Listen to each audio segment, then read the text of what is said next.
afternoon, everybody. Welcome to part 2 of our 3-part mini-series looking at strategy. I'm thrilled to bits to welcome back VMG Director and founder of Mongrel Training and Consulting, the fabulous Chris White. We've had part 1 from Chris last month. This is part 2. So, Chris, I'm going to hand over to you. Thanks very much, Hannah. Welcome back, everybody. So as Hannah said, I'm one of the directors of the VMG, and I also run a training and consulting business called Mongrel Training and Consulting. I've worked in the veterinary world since 2008 in various senior operational project roles for various practices and companies. If you want to know more about me, then please do visit my website. Meantime, on with the show. So previously on VMG Strategy Microbursts. In the last episode, I spoke about strategy being a process of taking a reality check and then deciding on the goals for the business and gearing everything up to achieving those goals, and essentially about coming up with a map or recipe on how the business will operate to get where it wants to be given its circumstances, and essentially about asking, why do we do what we do? Where are we now? Where do we want to be? How will we get there? And how will we know when we're there? I also spoke about that it's ultimately about finding your sweet spot by understanding and aligning the purpose or the vision and mission of your practice with your internal resources and capabilities and the external competitive environment, and gaining an advantage over your competitors in what you're offering to your customers.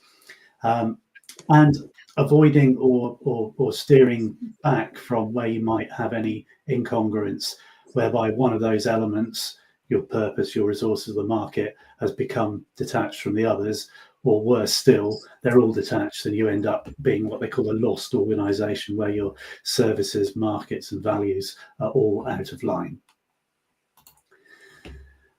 I also ask you to use these, so the 4 C's perspective on your practice, to think about what you do for animals in terms of the services you offer, clinical standards, and providing a caring, safe and happy environment for patients. What you do for customers in providing a customer experience that attracts and bonds customers that you want and who would recommend you to others.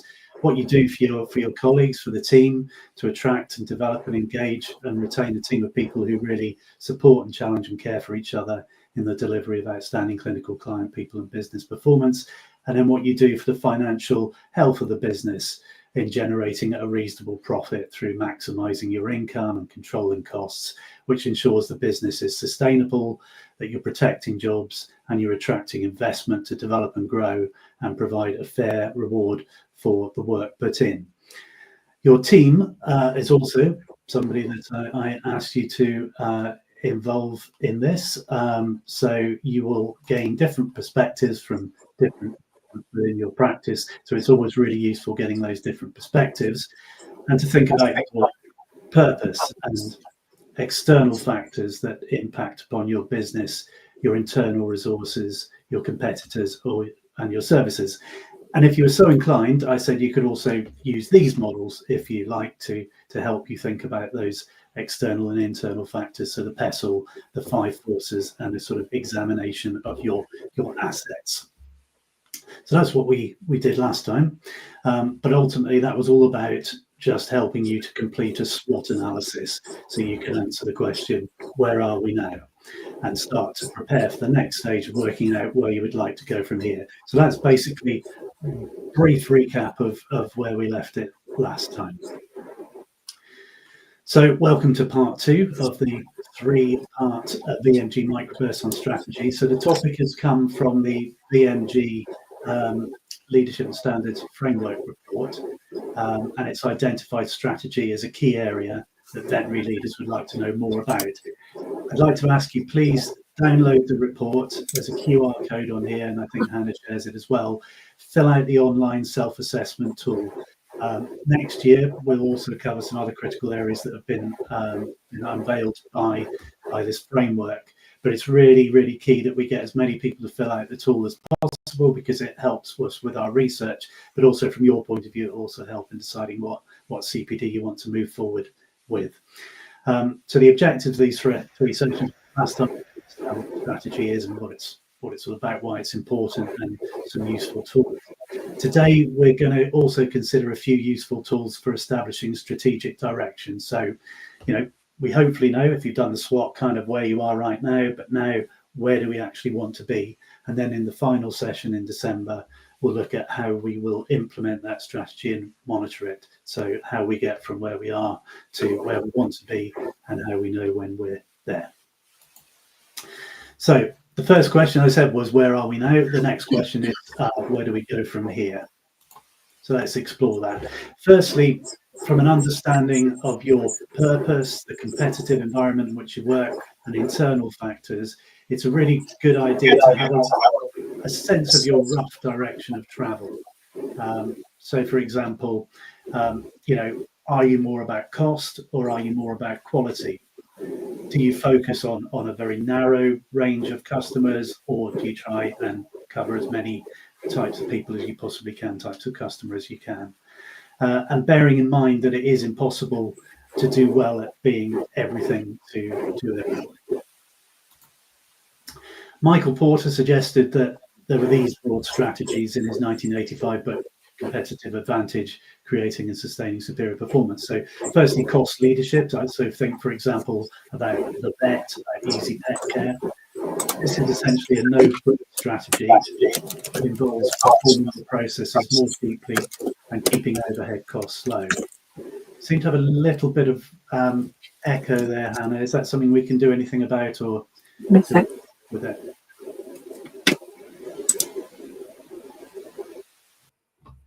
I think the answer is we maybe just live with it, or it sounds like you might have resolved it. So so back onto these models from Porter. So we have a cost leadership idea, such as easy pet care, where it's a no-frills strategy that involves performing processes more cheaply and keeping overhead costs low. So there's a real emphasis on cost, efficiency, high volume, low variety, economies of scale, low cost raw materials, and running like a well-oiled machine, uniform, consistent, inflexible. The risks of this strategy are, it can be easily copied. Someone may develop a better and more efficient process. Customer loyalty is really coming solely from price, and customers may doubt your quality. For example, when I worked for the vet way back, and I'm sure it's different these days, but when I worked way back, we did find that a lot of our clients that came to us for the cheap bread and butter stuff were going elsewhere if their pet was sick, because they still trusted some of the more traditional vets that were around. And risks also include around recruitment and retention of vets and nurses if you're running a very, very sort of high volume, low variety model. Second strategy is differentiation. So think about Fitzpatrick referrals or creature comforts or any of these practices where the strategy involves creating products and services that are uniquely desirable. So it could include differentiating products in terms of their perceived or actual quality in order to command a premium price. So there's a real emphasis on quality, so quality of materials, of employees, of the products and services, an emphasis on customer relationships and building a brand, about being flexible. It's more complex, it's more personalized, and the risks of doing this are that you could end up being more expensive than customers are prepared to pay, and also you have a risk of living up to what is promised as well. And then there are the focus sides of things. So focus involves a strategy that offers a specialized service in a niche market. So there's two types of focus strategy. So you can have a cost focus. So for example, pop-up vaccination clinics, or you could have a differentiation focus, for example, cat clinics. And Porter argued that companies that get stuck in the middle between low cost and differentiation are going to face challenges from competitors on both sides. So competitors with lower costs are going to be able to beat you on price, while competitors with more differentiated products will be able to appeal to customers who value that differentiation. However, continuous improvement, QI, total quality movement, these sorts of things mean that some companies can actually straddle these two broad strategies. So if you look at, for example, Aldi, it's very much quality food, but it is all about fast process and cheap as well. IKEA is another example of a company that's managed to straddle those things. And remember that strategy is ultimately a quest for value, and price is just one component of value. So essentially, what is value?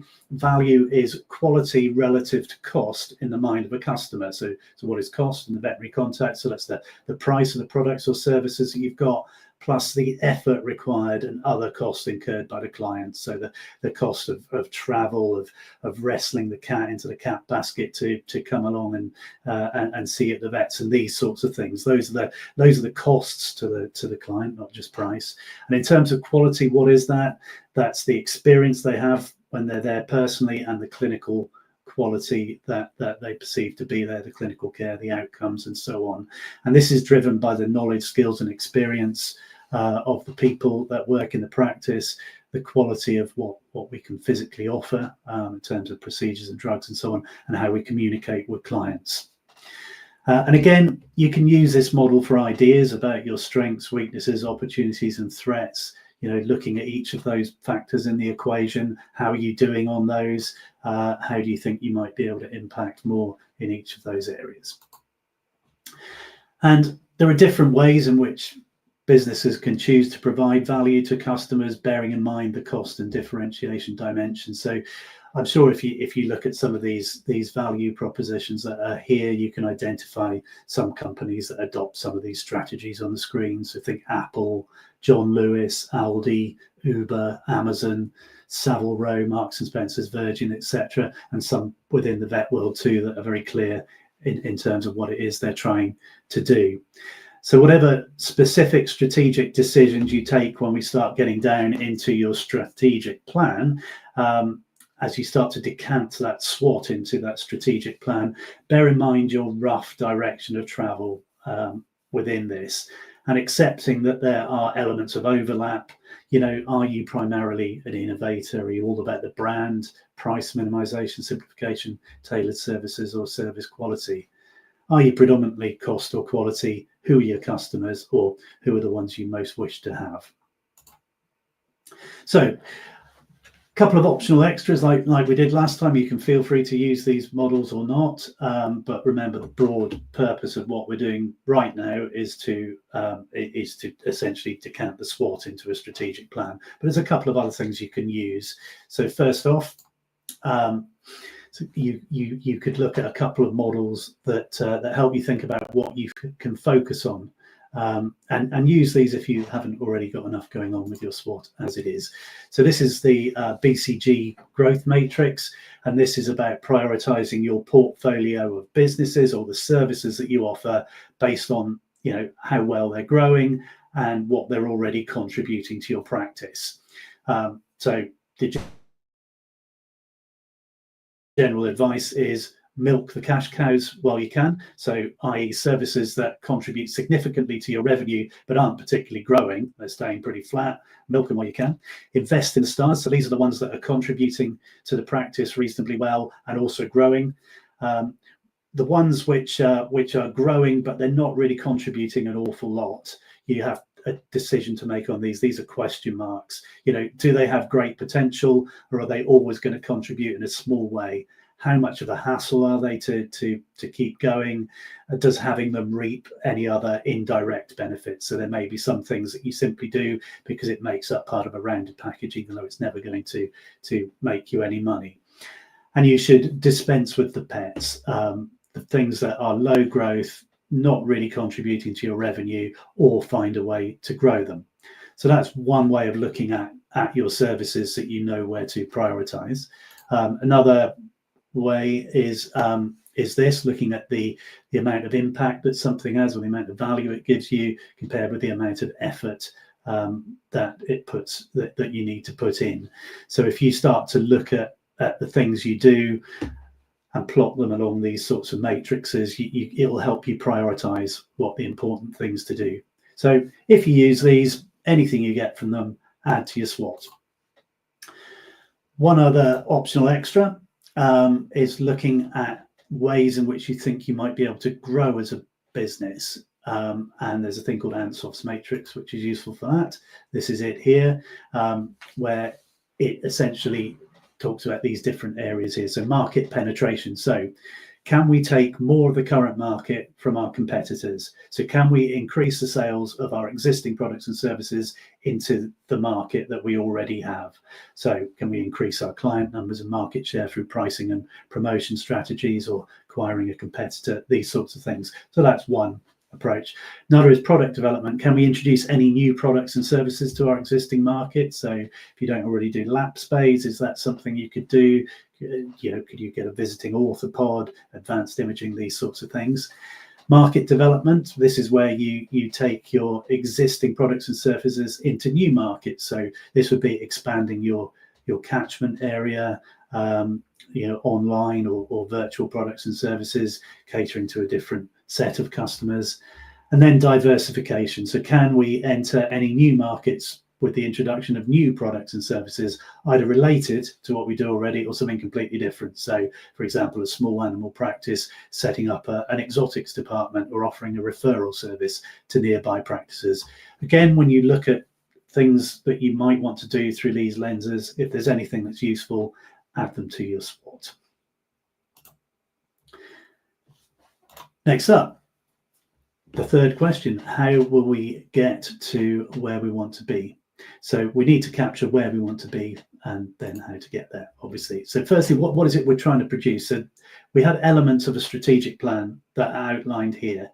So we're going to have a kind of example of two fictional practices at extreme ends of the pet care market here. So firstly, we've got It's a Snip veterinary practice, which specializes in high volume, low cost neutering. So you need to pay extra for anything outside of the basic operation protocol. And then you have Amazeballs Vets in Essex, high-end veterinary services. So not only will we neuter all pets using best practice anesthetic protocols and pain relief inclusive, but for an additional fee, you can take your pooch's testicles home in one of our display units, or have your cat's ovaries and uterus turned into a unique artwork to put on your wall and impress your friends and neighbours. So imagining a strategic plan from the viewpoints of these two particular types of practices. Vision, right at the top. So that is what we want to be, where we're heading. So Amazeballs Vets might have a vision of: we are going to be the premier provider of bespoke veterinary care in Essex, setting the standards for excellence in animal health and client excellence across the county and beyond. Whereas It's a Snip vet practice might just say: we want to be the most affordable vet in town. These are their visions. The mission, so why they exist. So It's a Snip, they exist. Their mission is to offer comprehensive, cost-effective treatment through innovative practices, ensuring every pet receives the care they need without financial strain for their owners. Whereas Amazeballs Vets' mission might be to provide unparalleled veterinary care by combining cutting-edge technology, extensive expertise, and a personalised approach to enhance the health and well-being of every individual pet. So that might be their mission. Next layer is objectives. So these are: what are the goals we want to achieve?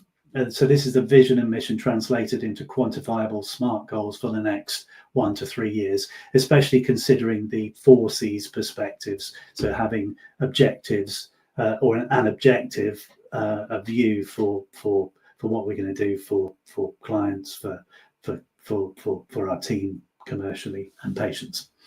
So considering those 4 C perspectives, so the strategy then sits underneath each objective. The strategies are: what is the broad game plan to achieve those objectives? And then the tactics under that: what actions are we going to take to comply with or in pursuit of that strategy?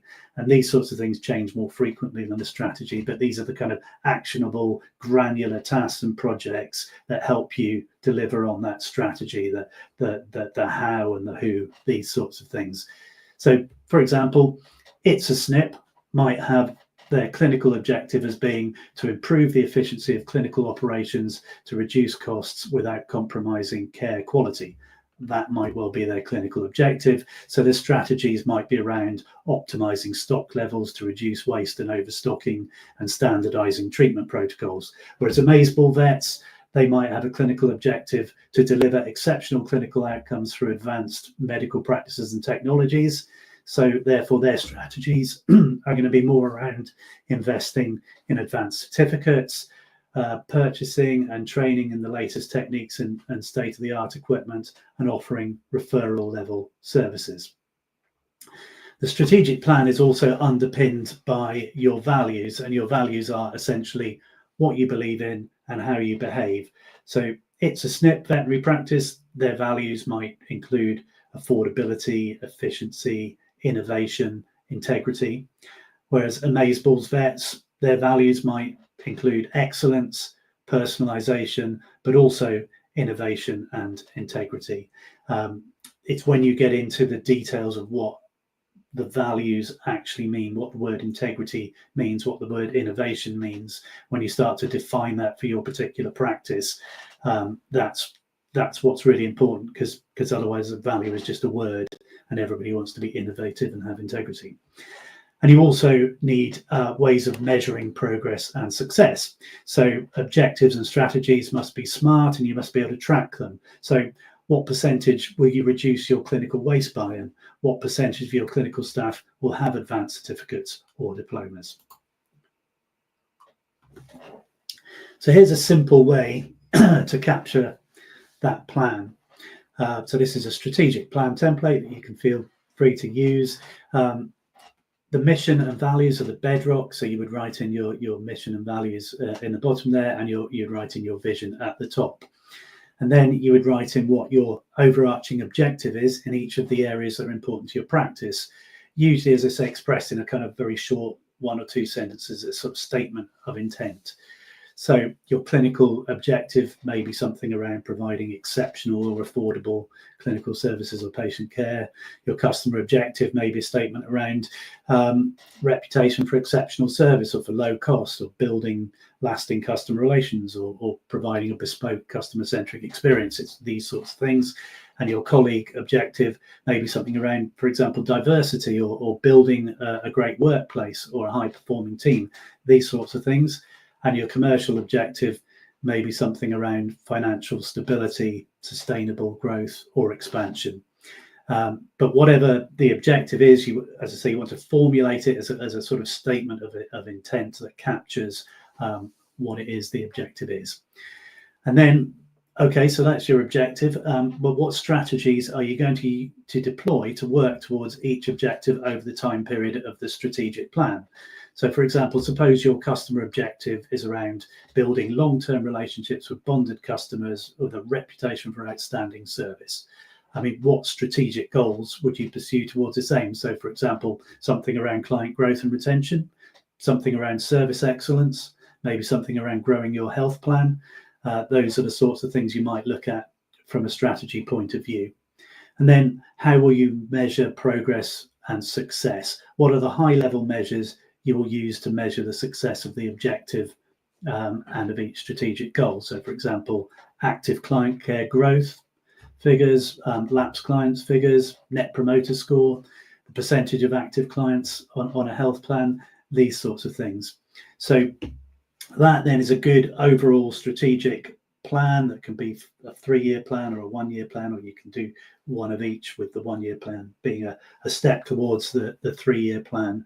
So once you've got that done, underneath that, each strategy is going to have its own detailed plan, which will outline tactics and more specific KPIs to help inform the tactics. And that's what we'll look at next time when we talk about the implementation phase.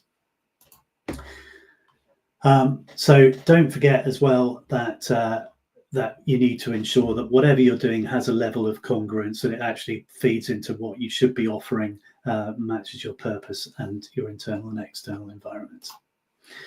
So what do we do with our SWOT canvas after all that? Simply, we have to ask ourselves, how do we make better use of our strengths? What, if anything, can we do about our weaknesses? Or what, if anything, should we do about our weaknesses? Some of them you may just go, that's a weakness, we're not too worried. How do we seize our opportunities? And how do we deal with threats? Now, you can just ask those questions. How do we make better use of our strengths? What do we do about weaknesses? How do we seize opportunities? How do we deal with threats? You can just simply ask those, or you can use this thing here, which is called a TOWS, where it combines all 4 elements of the SWOT to try and provide some suggestions for strategies going forward. So that you might find to be a useful framework as well. So by this point, you may have a whole heap of things you want to do. So what you need to do now is prioritize and get down to just a few in each areas, enough to ensure that there's a focus and that they can be achieved. So maybe in each of the four areas, 2 or 3 things. And there are several ways of doing this. So for example, you can discuss each thing, the pros and cons, and everybody take a vote, take it that way.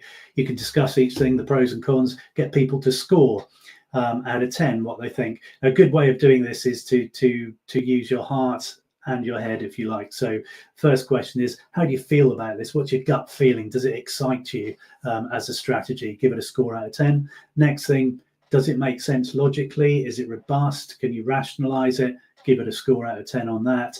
And then you get a balanced score out of 20 in terms of heart and head. So those are the sorts of things you can do, or you can be a bit more sophisticated if you like, and you can score ideas against weighted criteria. So for example, you might score your ideas and suggestions against these various things here, which is a framework by Thompson from 2001. So factors of feasibility. So how successfully can we implement this?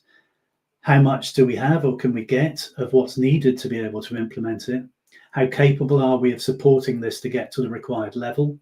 How quickly can we get it to the required level? So those are perhaps factors of feasibility that you can give a weighting to if you wish, or just keep everything as flat, but give a score out of 10 for each of those aspects of feasibility. Then appropriateness. How well does this actually overcome our weaknesses or threats, or build on strengths and seize opportunities? How much of a fit is it for us, for our purpose, our brand, our overarching objectives? Again, these are some of the criteria that you could put in as being measures of appropriateness. Again, if you wish to weight them, or keep them flat if not. And then finally, desirability. So this is how well is this going to go down with key stakeholders such as clients, colleagues, suppliers, investors, and so on. How risky is it? So thinking of impact times likelihood in terms of risk analysis. If this goes horribly wrong, what kind of impact will it have? And what is the likelihood of it going horribly wrong?